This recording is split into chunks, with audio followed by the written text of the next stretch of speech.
Next speaker is Professor Ravindra. And this topic is going to discuss is sociology and economics on page 48 of the document. The presentation is somewhat crude, both in terms of graphics. There may be a few mistakes here and there, so you have to bear with me. So we are slightly digressing from the routine structure of topics that we have been listening to since morning. So we are entering a domain which essentially deals with humanities. It may be pertinent to ask how relevant is this subject to the architecture course, because accessory subjects like climatology and others, even including sociology, seem to have had very little impact on design studio. It's quite amazing to see that every one of this is being taught in a compartmentalized way rather than integrating them. As this was being pointed out in the morning, somewhere the design teachers told the students who had just then learned climatology and were trying to do something there, said, forget about that, do design. Now the question is, what is design? What is the approach one has to take? I keep saying that. Somebody said that he had allergy to some subject and all that. That's okay. There are three fallacies which we have to encounter every time we see fresh students. That every student who enters architecture is not necessarily interested in architecture. There are other 101 reasons like dowry, some other job. There are so many reasons. It will be quite amazing if you can make a list of the reasons why people join. Somebody has pushed literally that fellow into architecture because his neighbor was studying, his parents wanted to study. And there are so many reasons. The second fallacy is that not everybody who joins architecture is necessarily interested in all the subjects with equal interest. Not necessarily. Somebody may be more inclined towards structure, somebody may be more towards history, and like that. The third fallacy is that just because somebody has entered architecture, he's forced to complete the architecture. There are so many external pressures again, and then he'll not fit into any one of these streams you are talking about in an idealistic way. Like, you have got an extreme cross section of the society in a class, and then when you talk of some foreign author for a foreign textbook, the course itself is foreign, let alone the author and the book. So that being the case, what is the type of delivery system we have developed and we want to develop across the state? We are not talking about any one particular school as such. What would be the common ground on which they can develop their skill sets? And I was telling friends here that we are essentially giving them a skill set, that's all. Because nothing much can be taught. You can always download from internet or from some other source. You can see a lot of things around, and then you can develop your own personal attitude towards design. So what we can do is just touch upon certain areas which can trigger that sense of curiosity in design. That is all. Towards that, this subject is a very interesting subject because what is the approach we have to take to design? Should it be technology oriented? Should it be prescriptive? Should it be integrative, inclusive? There are so many ways you can tackle design. So one of the ways is through humanities. And I think this is one of the most important thing, because what is building? After all, everything starts with a particular need. Only when there is a need you build. If there is no need, there is no necessity to build anything. There are so many other examples. If you just come across a book called The Architecture Without Architects, or How the Other Half Builds, you will understand that how redundant we are. Because when you can do something by your own hands, why should you go to an architect? You have a better idea as to what you want. The architect is always a medium, an external medium, who may not be inclined to your way of thinking and not necessarily be. So he has got his own priorities. So you find that in such a scenario, what would be the approach we have to take? In a course where it has to be user friendly, it should gel with the user. I think it is a very good idea to start with humanities based approach to design. Let's ask of those people who are going to live there what they want, and we try to be more of a facilitator rather than prescriptive person saying that you do the way I design. I have designed, I know what I have to do, please follow. Do as I say, don't do as I do. That sort of philosophy, I think we have to overcome as fast as possible.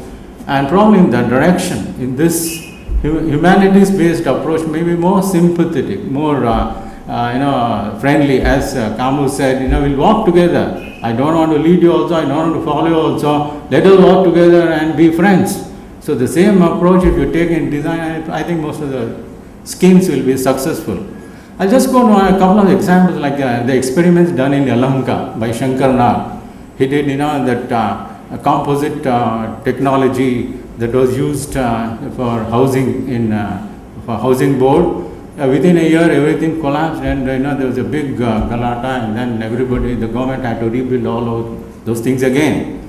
And proper, because of lack of proper quality and checking, probably that resulted. Similarly, the other famous example in Seattle, 1973, somewhere in July 23rd or so, we say that modern architecture died at 3 o'clock in the afternoon on that day. Why? Because that was the day when all those structurally safe, good buildings were dynamited and removed from the housing complex.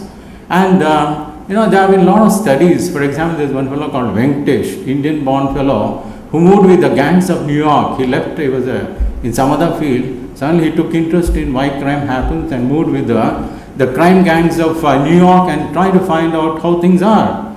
And then, he says, I would have died any day, if not for the gang leader. He protected me. He has written, I think, more than one book to express the relationship between the built environment and the people, the users. So even today, you find, you'll be shocked to know that every fourth fellow in US is living in some slum-like condition. It's not a very happy situation.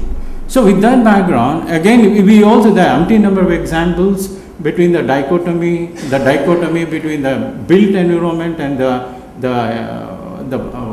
image or the intention the people had while designing. For example, the cyclone shelters all along Andhra Pradesh.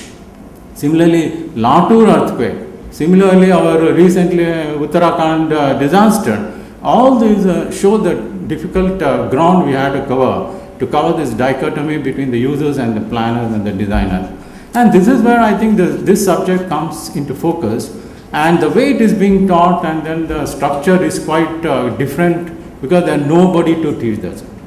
And it is always the sociologists and economists who try to cover this ground from their perspectives rather than from the built environment perspective, creating that much more dichotomy, creating that much more difference. And this is where it will be always preferable for some architect to come into picture and say what can be. I am using the word can rather than should, because can is always open. There are so many possibilities when you use the word can rather than when you say you would or should. Should means only one way. So you find that we explore the possibility through our syllabus. In fact, I have some slide suggestions. So this is the first column is the course content. The next is this is a course of study. The next is mode of study. So how it can be done. So I'm just sticking to what has been given already by the committee. But we have to digress and then provide something more interesting than what is being done. Because it depends. Everything depends on the teacher and the students in the class. They are free to do anything. The syllabus is only a framework, and if it's not examination oriented, the moment we remove it, I think it will be very interesting participation, and it has to be a participative mode of learning rather than prescriptive. So the prescriptive one is being the one that's being followed everywhere. So it will be nice, pleasant to switch over to the participative mode where you can explore all these things. And then even the design. In fact, I was asking some students the other day, they are doing a housing scheme, and then without any what you call background about the users, and without understanding the spatial hierarchy, without understanding how an individual performs with the group, the group performs with the other people within the neighborhood, they are designing. They've already designed. It's quite amazing how these things happen in design studio, and however much we train them in terms of color, texture, etc., they do not work in it's imposition. You already, the architect already has an idea as to what it should be, and then he's simply transferring the idea to the drawing, and there is a lot of fear psychosis in design studio, and I keep joking saying that this fear that is driving design rather than creativity. Rather than creativity, the fear of class marks, fear of teacher, I openly say that if you don't do as I say, they'll stop at that. The students understand. They are quite creative enough to understand what happens later. So this is the approach that is being taken up, that's going around, and then how much we try to integrate all the verticals, horizontals, etc., it may end up in a compartmentalized approach to what we have to learn in terms of creating some interesting, user-friendly, built environment. So towards that, I'll just go through briefly. So the first chapter, essentially nature, scope, utility of sociology. Of course, it's very great. It has to be integrated with history. As somebody pointed out beautifully, that will be very nice to have a single teacher school. Single teacher teaching everything, because that's a very highly integrated approach. Like we make fun of primary school saying that single teacher school. I think that is the best. Right or wrong, you learn everything from one fellow, then you have the freedom to reject him wholesale. There is no problem. No, here everybody, some 10 teachers come and say, oh, this is right. This is a common complaint I keep hearing about other people, other colleges also. In design studio, some 5 people come, they say, this is right. One fellow says, that week that particular teacher is absent, his guide. Next week his guide comes and says, no, why did you do that? So they're thoroughly confused. And I make again a joke that the design drags itself to the end. Luckily the semester is there.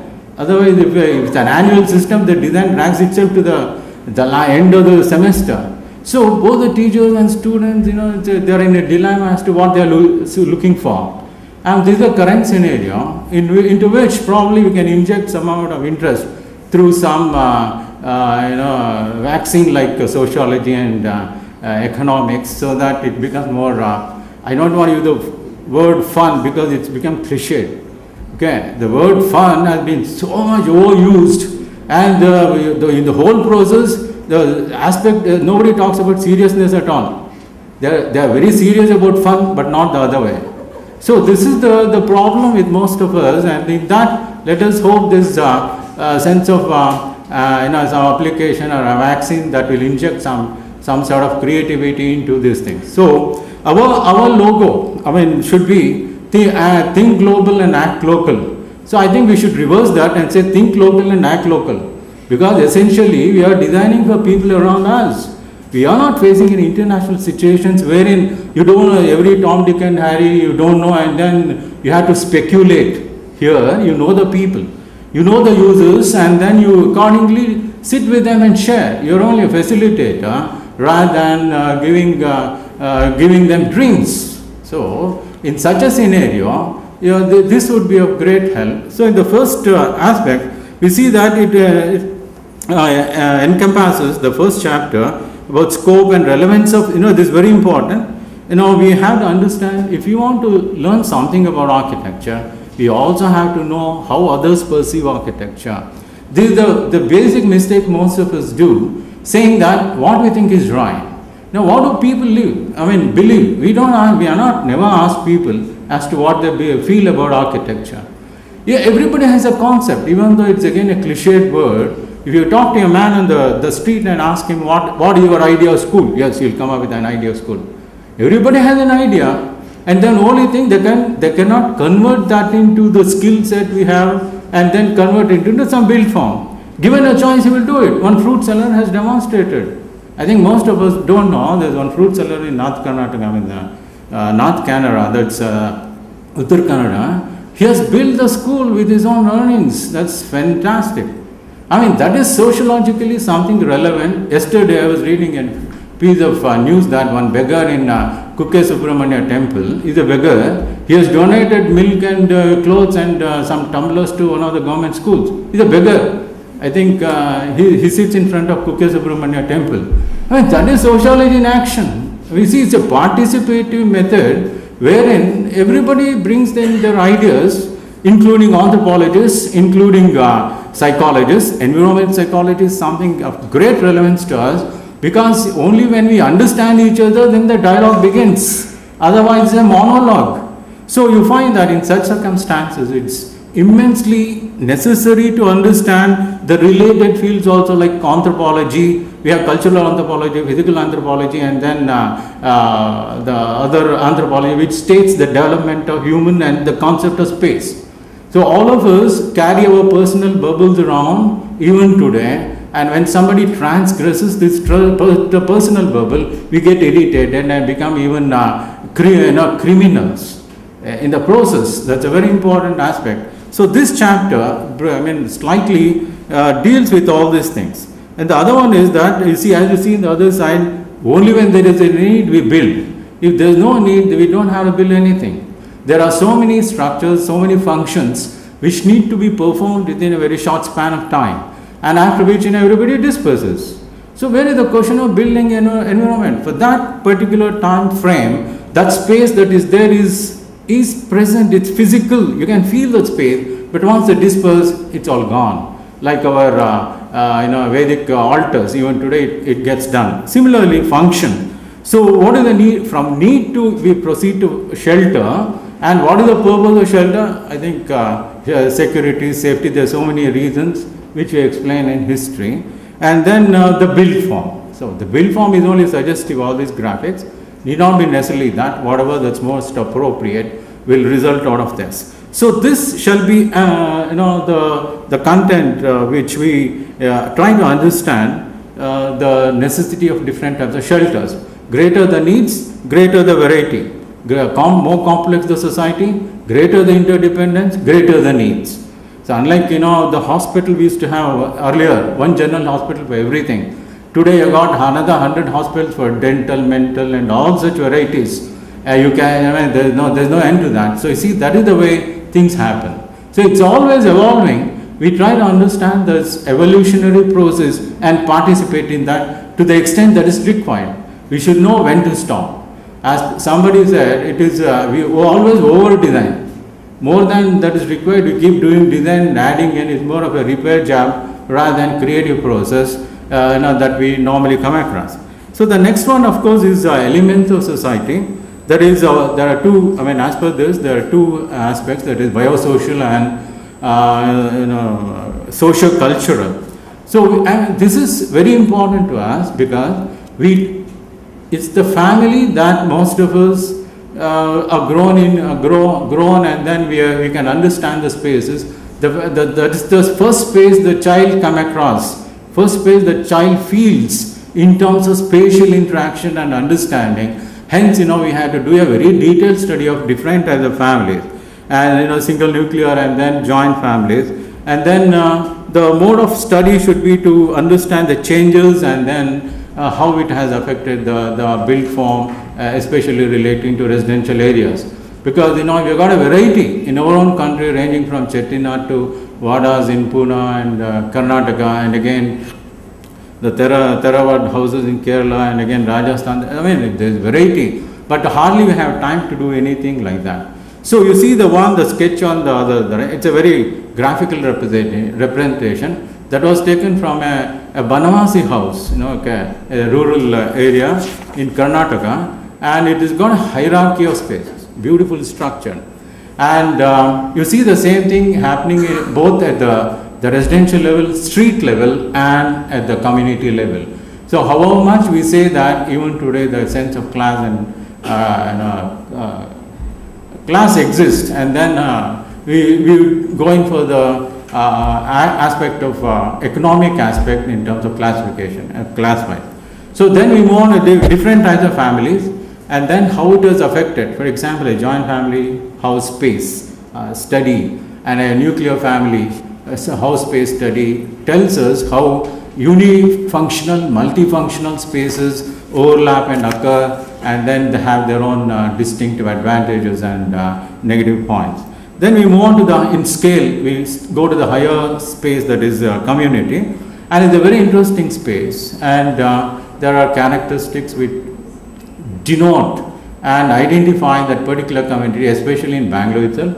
You go to the CBD, the older CBD, you got different petes, which were formed in 1547 by Kempegowda I, and somehow it's got retained till now. So each community, especially in our context, defines its own space. You can watch the features that have developed, the elements that have developed have all come through this, and then as you see, for example, Otla in Gujarat, it's a central space around which units come. If you go to Jaipur or Udaipur, even today, you find certain houses being painted blue and other houses being quite different, suggesting the caste backgrounds. And even today, 21st century, you can see that. And you can have it similarly in the case of Gujarat. In other places, you can see very interesting examples.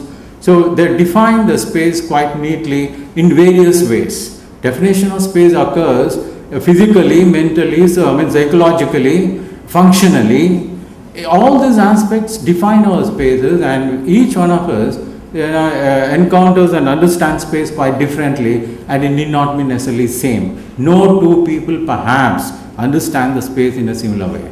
So that is the studies we try to undertake in the case of community. For example, in Bangalore itself, you got Potter's Town, you got Weaver's Town, you got Cotton Pate, Tigler Pate. So many patterns are there. They are all quite distinguishing spaces which have been designed by those particular groups. So that comes in the next hierarchy of spaces. The third one is the urban level space, which has not been quite detailed about it. In between, you have got socio-cultural elements like there's a marriage and institution and association, their role in building up typology. For example, suppose you take institution one, for example, marriage, government, police, health, education. Each one of them have developed their own sense of typologies, which have stood with us for quite some time. So I think the next we go to the urban and rural communities. So we find that the distinguishing features, especially in spatial contrast, the aspects which are essentially we deal with. So in terms of physical, psychological, functional, you use other design elements like texture, color, form, lines, etc., which define these communities quite well. And the level of use, that means intensity of use in urban areas and rural areas, it changes, and the corresponding build forms that result out of these various uses that affect the whole built environment. So the other one is the later one, of course, is influences the migration. We come to urbanization and migration, which is a very important factor in our country. Our country is still going through the phase which the West has already gone through much earlier, and it's still a problem. Only 30% of us, 37% of us live in urban areas. By 2050, 50% are going to live. Now, what would be the changes that are required? In terms of built environment, what sort of image we are going to give or create for these people who are going to come in hordes. So there are, of course, it's quite detailed. You got push and pull factors, and then the implication of urbanization on rural areas, and rural areas affecting urban areas in direct and indirect ways, and then essentially the effect on built environment. Okay, see that transition, especially seen in the form of slums or degraded areas, which form the transitory ground for the rural people to get acclimatized to the urban context. Slums are a world in themselves, because it's too detailed, and we cannot do justice to that in a couple of words. So the next one is, of course, impact of urbanization and the social research. Go to the next one. Social research, and broadly it is said in a selection topic, etc., survey, analysis and conclusion. This sort of research can take place at any time, and it's quite essential that the students take up this work and study either in groups or in individual things. Economics, so you find the other one is the organization, economic organization, primary, secondary and tertiary sectors, that's left out in the current syllabus. Then of course the factors of production, land, capital, labor, which directly affect our profession in one way or the other, because we have to understand the dynamics of land and real estate to understand how it can be developed in a particular way. Similarly, labor saving components, all these aspects come into that. And urban land values, which are of very great significance to us, because in every day we will be dealing with that. And one of the factors that trigger the sense of growth and how do they affect the built environment is a quite great thing. In example, malls. So that is one. The other two important things are building cost. The last chapter is building cost and life cycle cost. Life cycle cost, it's somehow is not very clearly defined in the syllabus. So how you can tackle that life cycle? It's a concept that was derived by the US government immediately after Second World War to control cost in the public buildings. So it is generated value engineering, which is a separate discipline today. So in that respect, we try to cover cost, at before design, during execution, after execution in the form of maintenance. That should be brought to consequence when we talk of importance, when we talk of life cycles cost. And of course the building cost, we define it. The last chapter, which is not there at all in the syllabus, in fact it was there in our earlier syllabus, somehow it has been removed. And that is the most relevant chapter to us, because we're talking about cost effective constructions in design.